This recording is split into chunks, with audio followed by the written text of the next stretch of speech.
Hello, and welcome to the No Wrong Notes podcast, a show hosted by me, Veronica Kokis, holistic voice teacher and singer just like you. Grab a cup of tea, relax, and sit back as we discuss all things singing technique, mindset tips, and more so you can show up as the most confident and creative singer you can be. Hey friends, and welcome to another episode of No Wrong Notes. This week is another interview episode, this time with Kelly Scott of Kelly Scott Studios. Kelly and I connected on Instagram over teaching and coloratura soprano things, and I really respect her teaching style and approach to singing. While I thought that this episode would just be us talking about singing topics, it turned out to be more than that, as Kelly also shares her perspective on singing from the director's point of view. Kelly has directed a bunch of musicals, and her takes on singing from the director's perspective really gives this episode a very unique punch. Now, a little bit about Kelly before we get started. Aside from being the founder of Kelly Scott Studios, Kelly Scott is a professional voice teacher, vocal coach, performer, and musical director currently residing in Bellefonte, PA, Pennsylvania. Why did I say PA? Here we go. All right.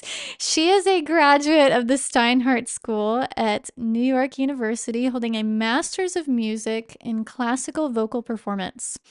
Kelly is also an active member of NATS, the National Association of Teachers of Singing, the National Association for Music Educators, NAFME, and the Pan American Vocology Association, PAVA. In 2024, Kelly was actually honored with the Joan Frey Boyton Award for Independent Voice Teachers through the National Association of Teachers of Singing, recognizing the top 15 independent voice teachers across the country. Woohoo! She is also an active performer with both operatic credits and musical theater performance credits. She really does it all, y'all, and I hope you enjoyed this conversation. Now, on to the episode. Hello, Miss Kelly Scott. How are you today? I am so good and so excited to be here. Thank you so much for having me. Yes, I'm so glad that we got to sit down and have this conversation, as you and I were talking about before we hit the record button. You know, we've been conversating over Instagram DMs for a while, and so it's so lovely to sit down and chat and have some tea. I got my tea here and whatnot to just sort of chill and talk about singing. So I'm so excited. Yes, I have my water. I'm trying to be a good singer today and stay hydrated in these dry months. So nice, nice. That's better than I am today. This is probably my third cup of tea, because I've but I'm like, hey, you know, it's not, I mean, I know tea is a little dehydrating, but it's got herbs in it. This is throat coat, okay? So I feel like it counts. absolutely healthy. Absolutely. All right, well, let's dive in right here. Let's start off by introducing you to the listeners. Can you tell the listeners who you are, what you do, and how you got to where you are in your career as a vocal coach and a performer? Sure. Well, my name is Kelly Scott, and what I currently do is I'm a professional voice teacher, vocal coach, and a music director. Those are the two main hats that I wear, but it took me a minute to get here. So as many voice teachers, I feel like we say this all the time, didn't have voice teaching as like 100% what I knew I wanted to do. It was something that I fell into out of love. I originally went to my undergraduate degree was at Wilkes University. And this was before they had a BFA program. So I graduated with a BA in musical theater performance. And that was my goal is I was going to go get my degree and I was going to be on Broadway. Signed, sealed, delivered. That was it. But it was after my sophomore year at Wilkes, my incredible voice teacher, who has now become one of my dearest friends and colleagues, Suman Savage, she was like, you should sing this art song. And I said, I'm good. Thank you so much. And she said, how about yes? And maybe you just do it for your jury and I'll leave it alone. And I said, fine. If I have to get a grade, I'll sing the art song. And I sang the art song, and like most wonderful voice teachers do, she knew. And it was the first time I sang something in that style, really. And I was like, this feels really nice. Like, I really like how this feels in my voice. I like how this is moving. I like how I didn't have to feel like I had to think about it as hard sometimes as like musical theater. And I was like, okay, you're on to something, Sue. Fine, I'll give it to you. So then my junior year, I start singing a little bit more classically, but I'm still in a musical theater program. The school does not have classical as an option. It's just musical theater. So finally, my junior year, I was talking to Sue and I was like, what if I went to grad school for classical? And she was like, that's going to take a push for us to like get ready. But let's see what we can do. So I sat down with Sue and the head of the department at the time, Stephen Thomas, who was also her husband, the dream team, these two. And I sat down and they were like, okay, let's make a plan. Like, how can I graduate with my musical theater degree, but also train classically to prep me for grad school when I'm like 3 years behind now in classical voice training compared to like other people? And I got my pre screenings, did the thing, sent out. I had my safety schools, the whole nine. And my first safety school rejected me without wanting to hear me. And we were like, okay, this is it. I'm not ready. That's what it's going to be. Then, as we're prepping to take the gap year and do the thing, I got accepted to my top school. And this kind of goes back into something that I talk to my singers about all the time is that it's a lot of times not you, it's the time, the place, the finances, the spots, all of those things. And I mean, and Oh, Veronica, yeah. Yeah. sopranos are not in limited supply. So maybe this program didn't need another coloratura or soprano in their docket, but at the Yes. time, like you don't think about that. You just think, oh my gosh, I'm not good enough for this. So got into grad school and then trained classically. Out of grad school, I started singing more. And then, as we do, we start teaching voice because I like voice. I need to make money to keep doing this thing that I love doing. Let's do that. Oh, I really like teaching voice. This is fun. I like connecting with singers.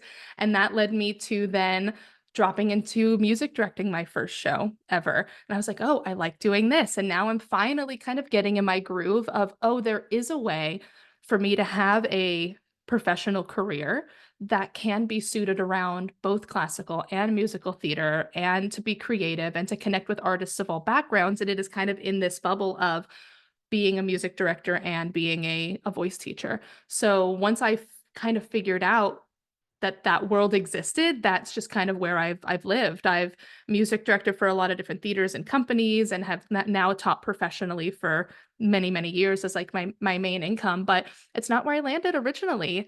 And I'm just so very thankful for like my undergraduate degree for being able to like give me the opportunity and say like, yes, this is possible. You can do both and not just shutting it down, be like, this is the degree that you signed up for and letting me be flexible and letting me explore. So yeah, I finished my master's at NYU in classical vocal performance in 2015 and then had all these different experiences and here I am.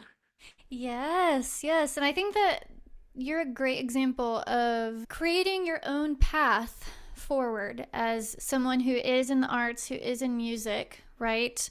Where I think that a lot of us, or I can speak for myself. I mean, I can't speak for other people, but for myself, I was convinced. I was like, I've got to be an opera singer. I've got to go this one route, and that's it. And A you know, hundred I don't percent. know what I'm gonna do for money, but we'll see. We'll cross. We'll figure it out. It'll be We'll figure fine. it out. And it was kind of, and it felt like it was drilled into me a little bit. Like you have to dedicate all of your time to performing, and that's like if you want to be a top performer, that's what you have to dedicate your time to. And for me, it was just not entirely profitable, nor was it, you know, I didn't want to be living out of a suitcase Right? for my whole life. For some Um, reason, that doesn't sound super appealing. right? It doesn't sound super appealing. And I think that something I try to encourage in my students is like, look, you create your own path, and there's no, even though you might have messaging that's coming in that's telling you that there's only one right way to do this, and you need to meet these kind of markers of success in order to be successful, that there really isn't just one path to being successful. And I feel like you're a great example of that, of kind of forging your own path and doing all of these different things. I think that is so cool. But they're all like within music. You still get to do the thing Yeah. that you love. And it's cool too how not everyone has to cross train. Like, if that's not your jam, if you don't want to sing in different styles, if you just want to specialize in one, that is totally okay. But I mean, in the current market, in the current singing world, I do feel like having more skills, you can do a lot of different kinds of work, so so I think it is something worth thinking about for sure. And going off of this topic of cross training, since you are a singer who has trained and does sing in different styles such as classical, musical theater, what have been some of the biggest vocal challenges that you've faced, and how did you work through those kinds of challenges?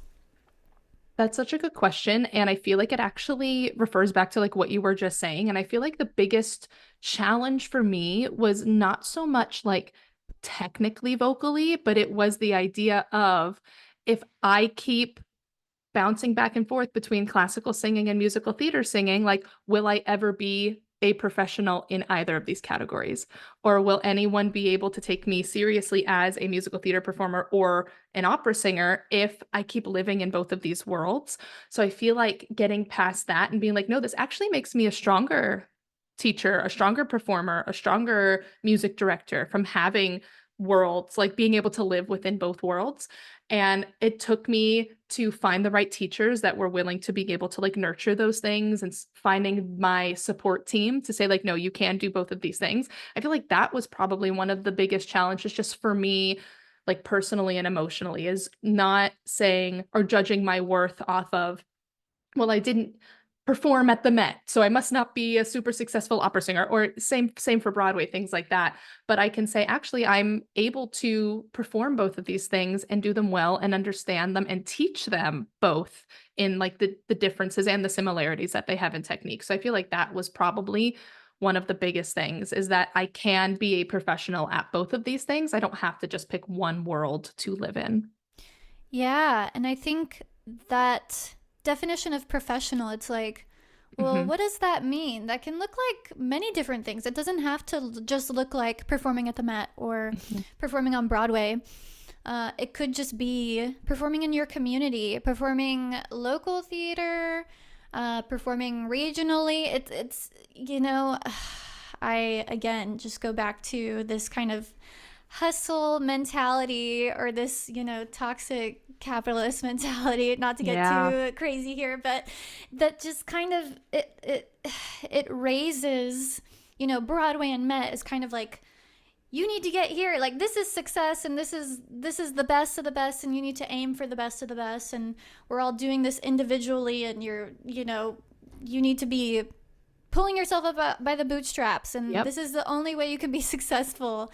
And it's just not true. You a can, 100%. it's really like, well, what does success look like for you? What does a professional career look like for you? It can look like so many different It things. can, it can look, and that's why like I call like I've kind of been referring to the group of singers that I work with in our area like our local professionals, because you're 100% right in that everyone's metric of what is success and what is a professional level is going to be totally different. But who's to say that, like, I work with some singers and like local bands that are out like every weekend and they're at every pop-up event or market or county fair, and like that's a professional level of performing, and everyone's measure of success and professionalism is going to be different. And it's also so successful for the singer to say, like, I got up and I sang at my first karaoke event. Like, that is so groundbreaking and successful for so many singers just to like have that benchmark. So being able to define what success in singing means for each singer is so important.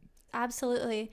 And it seems like that's something that you really maybe instill in your students, or you try to get across to your students.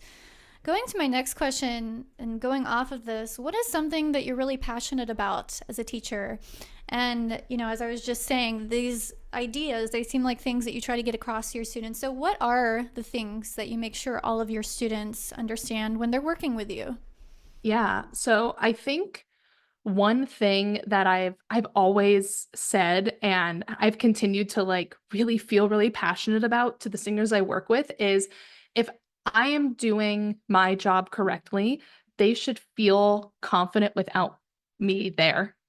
They should feel comfortable and confident without me having to be there all of the time. That when I am working with singers of any age and of any background, one thing that we talk about a lot in the studio is, okay, can you talk to me about how that felt in your body? How did it feel when you did it correctly? How did it feel when it was effortful? Could you recreate that sound in both the more positive technical way, and can you revert back to how you were doing it before so that you have an understanding of what that feels like? I know like some voice pedagogues call that like negative practicing, like being able to go back and forth between those two methods of singing so that when I am not there, you know what that feels like in your body. You know that it might not feel like it did before, and you understand the steps to take to get to the result that you need.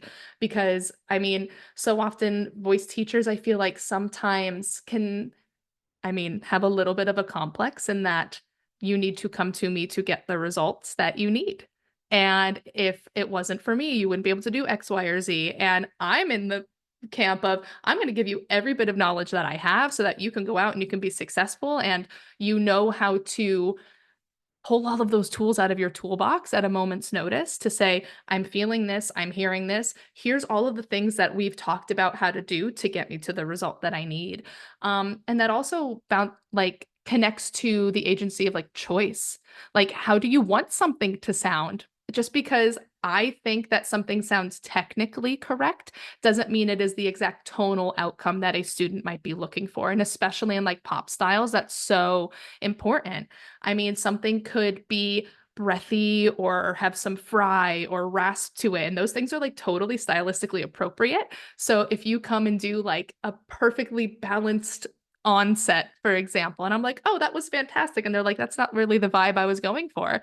Like, okay, great. How do we get you there? How do we get you doing that thing in a safe way? So I think it's like, for me, a good combination of giving them the tools that they need to be successful and honoring the type of singer that they want to be and making sure that their toolbox is equipped with the type of tools that are specific to them.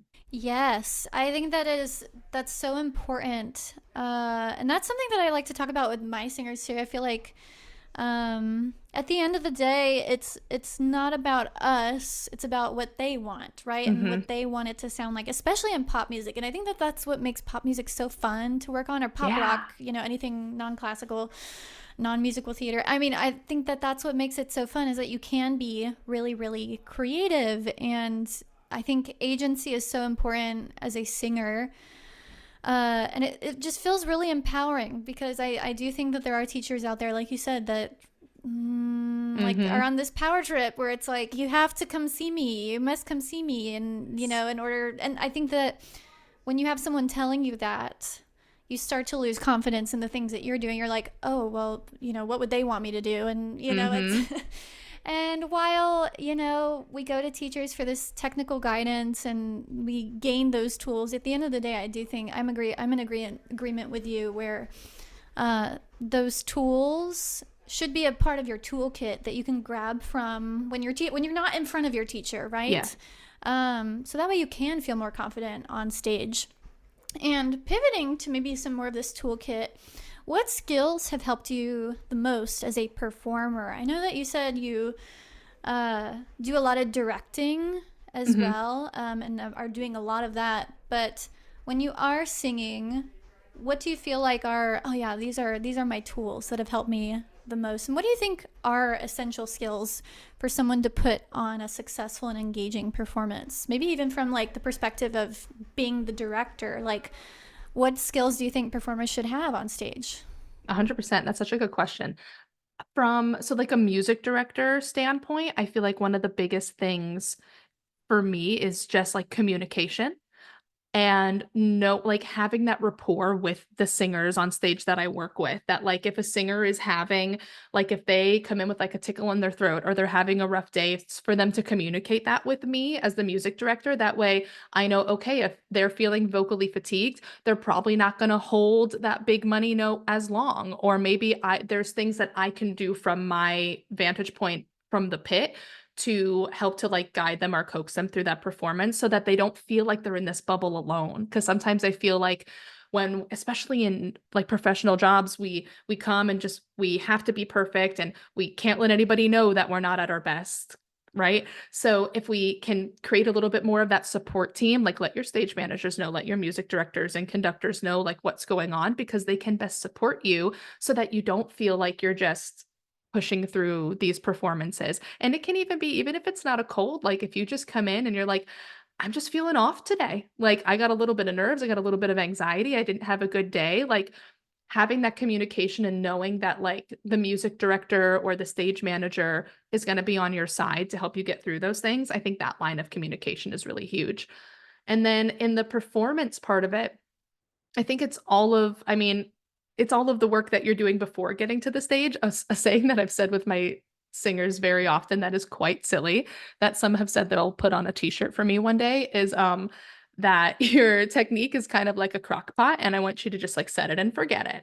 Right? I just want you to like work on all of the things with me. I love that. That is so cool. That is such a good saying. Like we're going to throw all of these things in the pot that we've worked on, whether it's breath and its technique and its awareness and acting and being in touch with your body. And we're going to do all of that work ahead of time. And then when we get to the stage, we're going to know that we've done those things. We're going to turn the crock pot on and we're going to think about the task at hand. We're not going to focus on all of those little nitty gritty things that we did in the lesson because that's what the lesson was for. Now I just have to trust in my body and the work that we've done to get to this point. And I think that's really the biggest piece is the mindset and the trust that like you've put in the work and now is not the time to overanalyze those things. Yeah, you gotta let it cook, right? Yeah, there it is. Yeah, that reminds me. I was having a conversation with a student who is really obsessed with their technique. Like, they have good technique. And I was telling them, I was like, the point of singing is not good technique. The end game is not having good technique. It's performing and conveying a message to your audience, whoever's listening to you. And the Mm-hmm. tools and the technique, that helps you get there, but that's not the end game. That's not the point of this, right? The point, 100%. I guess, using your crock pot analogy, is to just let it cook, right? Let it Yeah. simmer. Let it simmer. No, it's gonna take time. We're gonna let it simmer, but then like just trust in the ingredients that you have, the recipe that you have made. And then the last thing I think in terms of performing is I know a lot of singers because I was one at one point that was like, I'm not gonna work on like the acting bit in my voice lessons because that'll just come out on stage. I don't need to practice that. And like, boy, howdy. Do we need to practice that? Oh yes. I'm sure any of my students that are listening to this, they're like, "Oh God, here we go with the acting stuff." Because like, whenever Listen to your we're teacher. She is right. whenever we are working on any song, I mean, even if it's like pop rock, I'm like, let's act it out. Let's create some imaginary circumstances. Yes. And I tell them, I'm like, look, our point is not to be acting and doing all these things when we're on Hmm. stage seeing it, but it's to take maybe some of the elements like your facial expressions and things like that and kind of working on this stuff so that way you do feel prepared, A when you get a on stage hundred and you're not just freezing percent. up. Yes, totally. And then it's like us sneaky voice teachers also know that like what would it feel like if you were like really excited and energetic about something? It's like, oh, that's also really going to help you with that feeling of like support in your singing. And it's also actually going to make that belt feel a whole lot easier because now you're like dropped in and a little bit more engaged. So like now we're just two birds with one stone. Like we're working on your acting, but actually the amount of singers I have after I give those kinds of prompts. And it's like, that actually felt easier too. I'm like, yeah, it felt easier and it was more fun. Like, so why are we not doing this all the time? Right? It's like, it's so fun to utilize all those tools. Hmm. Did you have anything more to add to that, or do you feel like that kind of I sums think up those are the maybe some of the biggest things. things is that and that's why I really love the job that I have right now is because I feel like the thing that has made me a strong music director and conductor is that I was also a performer. So being able to kind of see things from literally both sides of the stage, I think communication is key. Like communicate with your team, communicate with your production team, and then trust that the work that you're doing in the studio, whether it's technique based or acting based, is going to be enough. Absolutely. Moving on to my next question. Still along the lines of performing on stage, can you share a challenging moment that you've experienced in a performance or maybe an embarrassing moment if you want to go that far? If it was something that was Sure. like, oh my God, like a moment where you're just like either you freeze or whoever you're in the scene with freezes. How did you deal with challenges like that? Or how did you deal with your challenge? Ooh, so good. Okay, so the first thing that comes to mind is a bit of a challenge that was during a recital. It wasn't necessarily on stage, like in a production per se. And it comes to mind because it was in that transitionary period when I was still in my undergrad degree in that like musical theater to classical crossover land. And our head of the department at the time, Stephen Thomas, was also the head of a professional choir in our area called the Arcadia Chorale.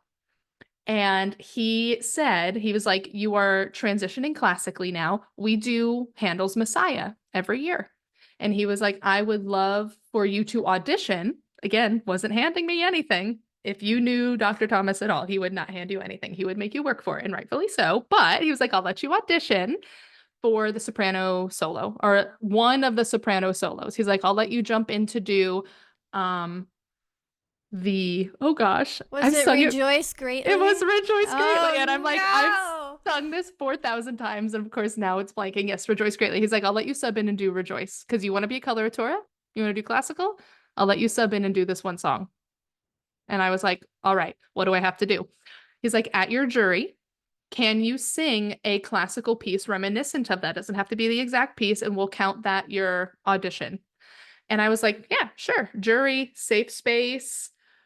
It was Oh Had I Jubal's Lyre, but also by Handel. Yep, yeah. I bombed, tanked, crashed, burned. It was not great. I was taking breaths in all the wrong place. I was shaking like a leaf. And I was really taken aback by that. And I come to realize after the fact that it was because it was really the first time I was putting myself out there as a classical singer. It wasn't Kelly is in a musical theater program singing a classical song, is I'm doing something and now trying to reframe people's perspective of me as a classical singer. And it shook me. I was terrified. And I crashed and I burned. And I cried. I cried. Go into his office the next day and full well knowing, like, okay, it's fine. We'll try again. Like, I'm not ready. And he gave it to me. And we talked about it. And he said, he's like, I saw how hard you worked to get here and how much time you put in to do this thing. And he's like, and I trust that you'll do the same amount of work to do this solo.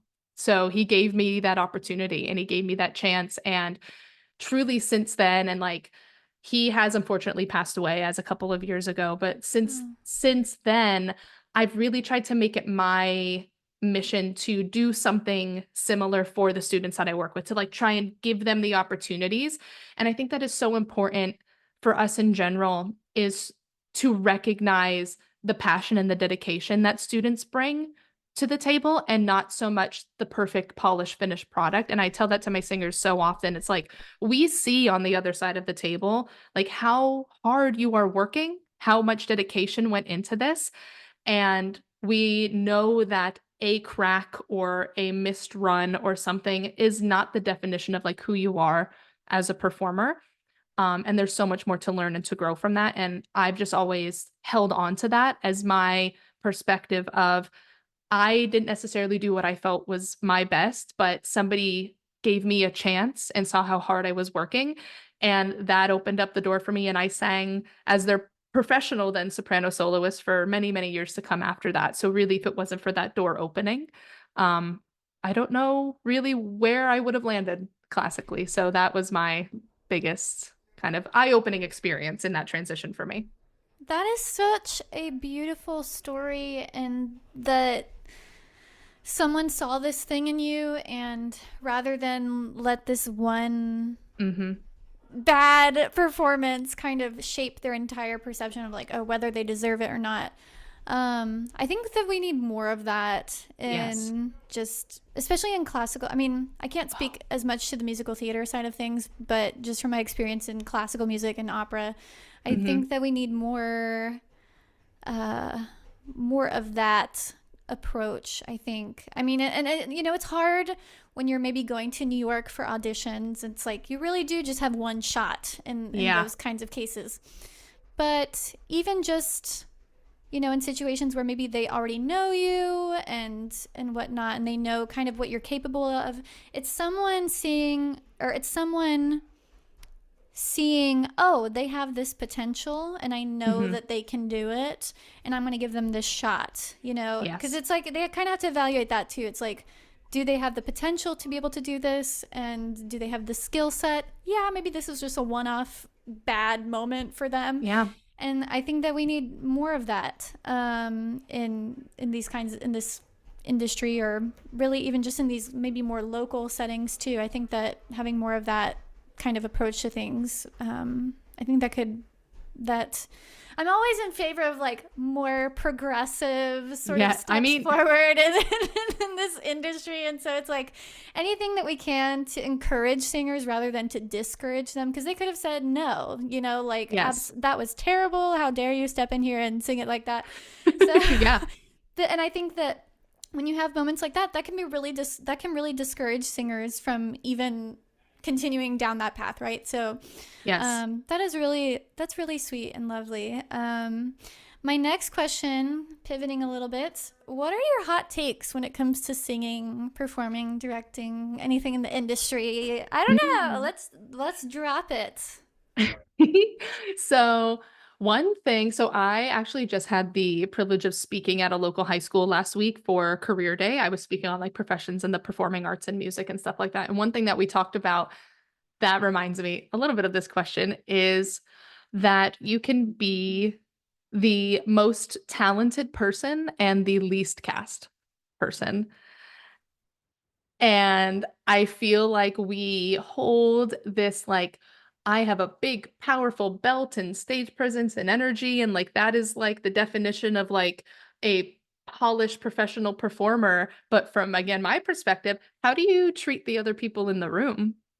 How do you treat the people on the other side of the table? How do you treat your music director? Do you thank your collaborative pianist or accompanist on the way out? If you are someone who is more focused on you as like being the main event and that the technique is the only thing that matters and the powerful belt or performance that you give is the only thing that matters, you are missing a huge chunk of what it means to be in this world because our pond of teachers and singers and working professionals is so small. At the end of the day, it is so small. When I did my first like professional opera singing performance, or one of them over in Austria.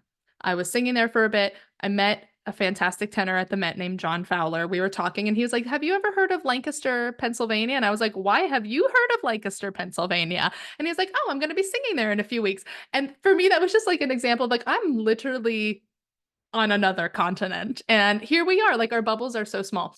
So I feel like to think that you will never run into the same people again who are going to remember you more for your professionalism than they are your talent. I think for me on my side of the table now, that's the biggest thing. And I have a lot of students right now who are auditioning for competitions, who are applying for colleges and doing their pre screenings.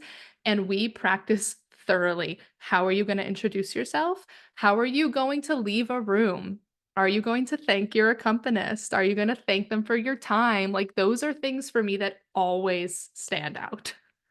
Yes, yes. And it's like those are just things, Yeah. it's just being It's nice. Like just it's being just being nice. nice. Like It's just being nice. because I think sometimes like when it comes to like professionalism and professional standards, I think that can kind of rankle some folks because I think it Hmm. feels a little restrictive too. It's like, oh, well, I need to fit into this mold or this way of being. Hmm. But at the end of the day, what you're touching upon is just being nice. Like, it's just being nice to people. And And it's that's it. so That's it's it. that's it. It's so crazy and it's so crazy. And the other part of that is that sometimes we don't even realize we're being cold in a sense where like if we go into an audition room and we are just so focused and nervous and our anxiety's high, we might not even clock the fact that we didn't make eye contact with anybody. Or we might not even realize we didn't say anything to the pianist or anything. So I feel like bringing that even just to the attention of people is so important because a lot of times like we are just so like tunnel visioned on getting in, doing our job and getting out that all of those tiny little ways of creating additional moments and communication can very easily get lost. Absolutely. And I think, like, even just introducing yourself to people or saying, Hmm. hello, my name is so and so, it can be maybe a little grounding. I know that can be scary for some Yeah. people, but I think it can also just remind you, like, hey, I'm in the room. Like, it's not just me in Yeah. my mind. Like, oh God, I'm gonna sing. I'm gonna enter it. La, la, la. It kind of gets you out of your head a little bit because it reminds you, oh yeah, there are other people in this room other than me and my brain thinking It about this totally song, right? does. Yeah, and it requires you to like really feel like you said like it makes you feel present and more confident in yourself, but it's also funny like coming back like this is something we practice in our voice lessons and how many times I have students roll their eyes rather and be like, "Oh, why are we doing this? You know my name." And I'm like, "I need you to walk over to my piano and put your music down and tell me how you're gonna set your tempo, how you're gonna introduce yourself, like how you're gonna say hi, like all these little moments of connection that are just being lost because we just don't think about them.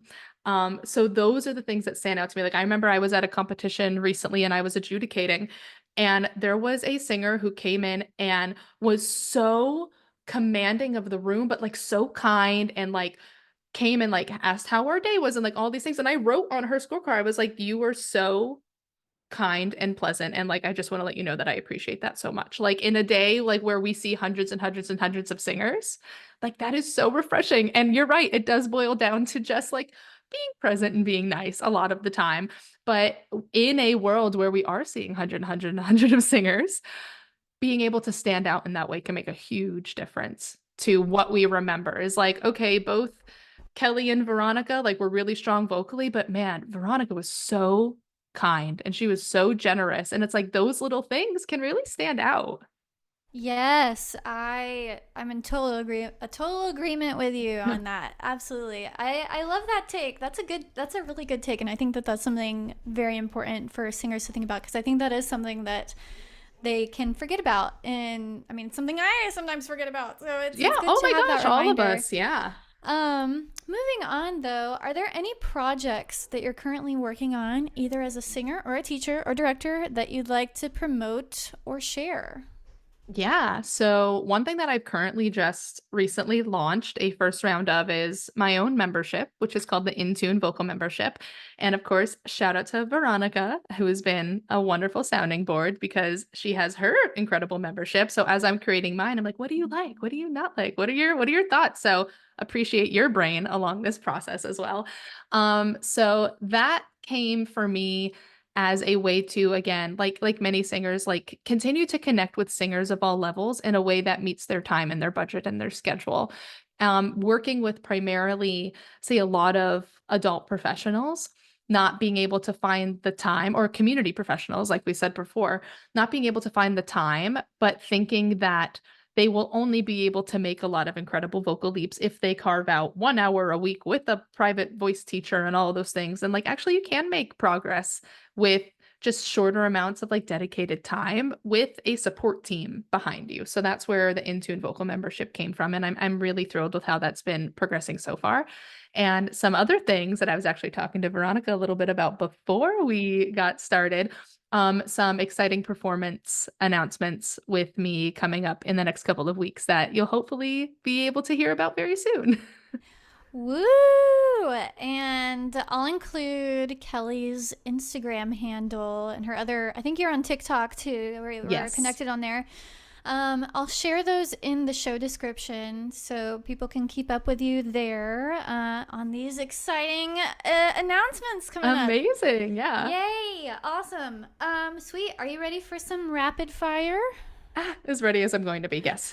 All right, let's do it. First one, as usual, is coffee or tea? Coffee and it's iced all year round. I don't care if it's 30 degrees.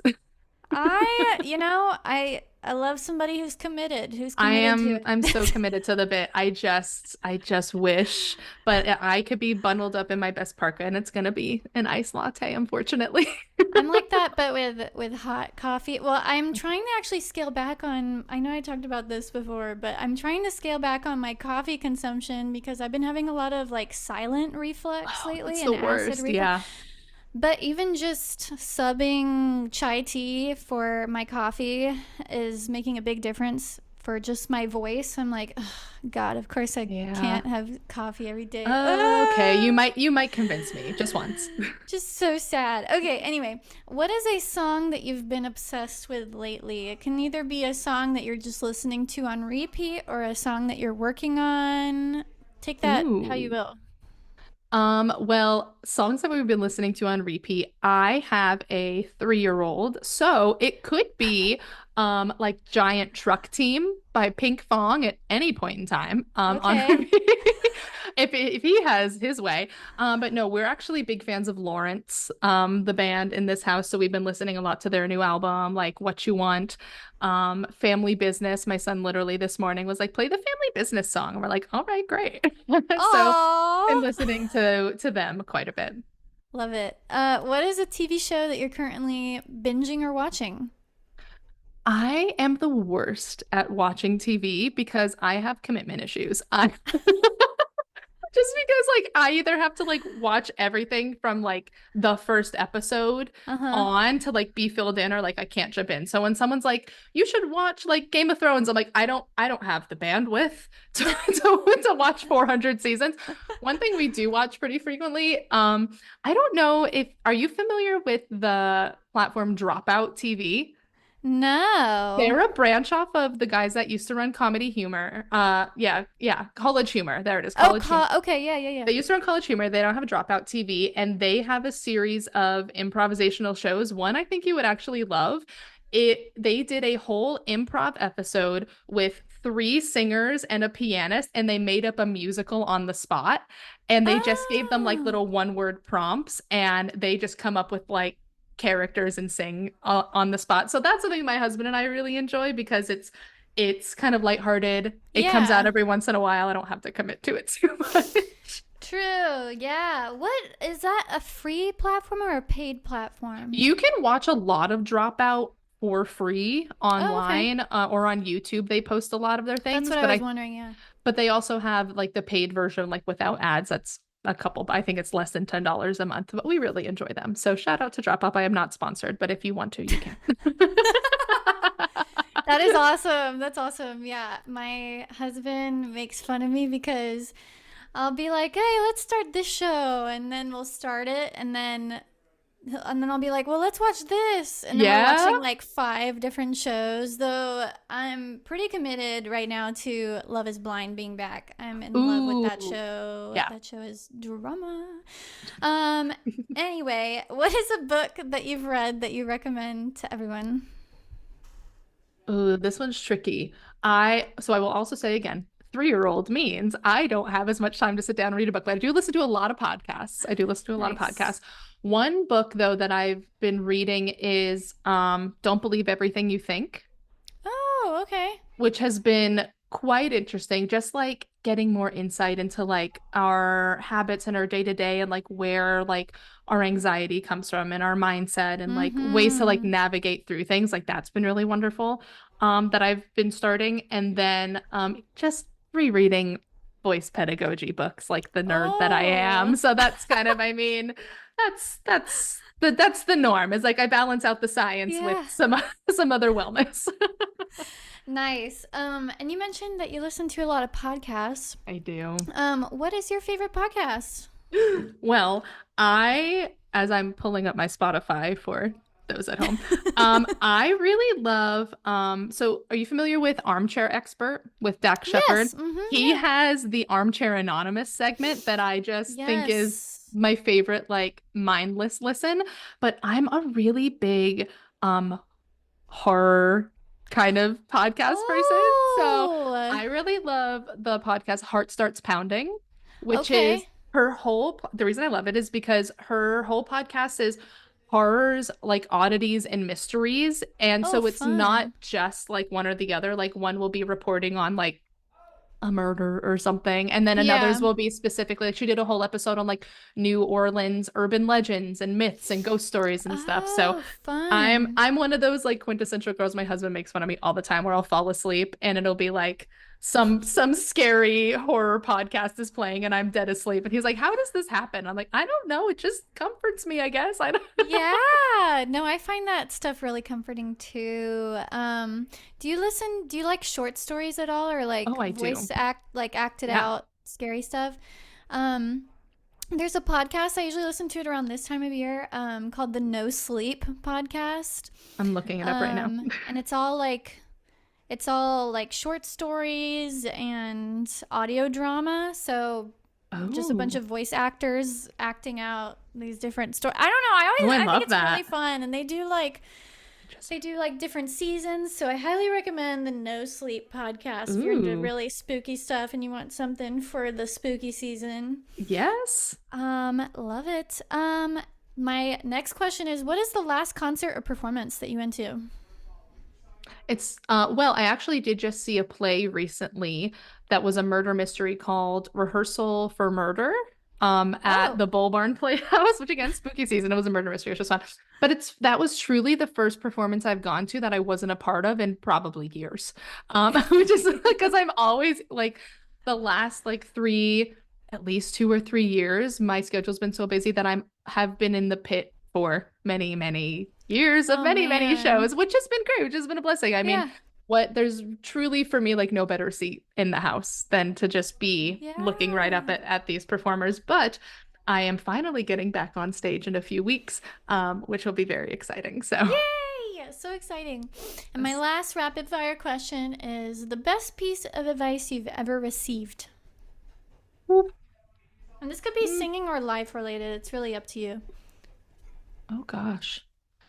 I feel like in general, it kind of the first thing that comes to me again is like going back to my relationship with like my voice teacher Sue and Dr. Thomas. Just don't feel like you have to choose.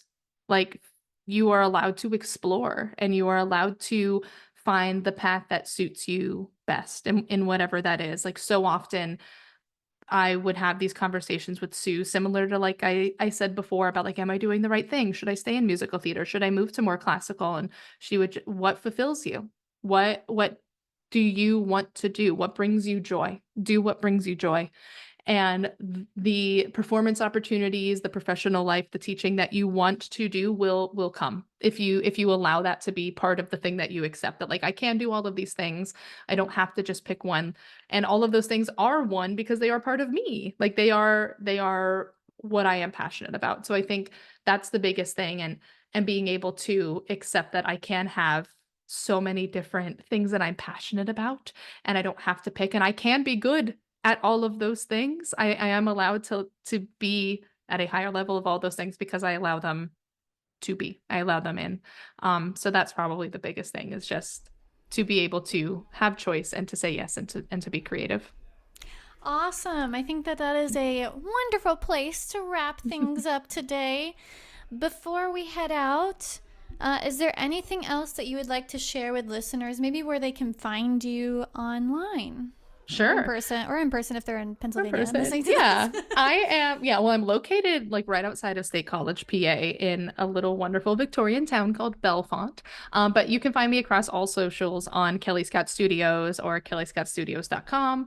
I do a lot of group trainings as well and master classes, specifically in like auditioning and musical theater and performance prep and things like that. So would love to see you there. And this was just, I want to say thank you so much. This was so fun. And like Veronica said, like Like we've known each other online in circles for so long that I'm like, what do you mean Vertigo and I haven't talked before, like face to Right? face? Like it feels so crazy. So I'm just so honored that you asked to have me on. So thank you. Yes, I'm so glad that you could come on and chat with me today, and I can't wait for the listeners to hear this conversation. So, Yes. Hi, yay! listeners. All right. Okay, friends, that is it for another episode of No Wrong Notes. I hope you enjoyed this conversation with Kelly Scott. If you want to find out more about her and her offerings, you can find that information in the show description on whichever platform you're listening to. And if you liked this episode, I would greatly appreciate it if you could leave a 5-star rating and review, or if you're on YouTube, like this video. I would love that. Like and subscribe. If you want to work with me this fall, the Curious Singer membership is where you can do that. You can receive weekly feedback on your singing through WhatsApp, access to the studio warm up library, discounts on lessons. We got it all, folks, and you can find out more about that program in the show description. All right, that is it for this week's episode. And as always, happy singing, y'all.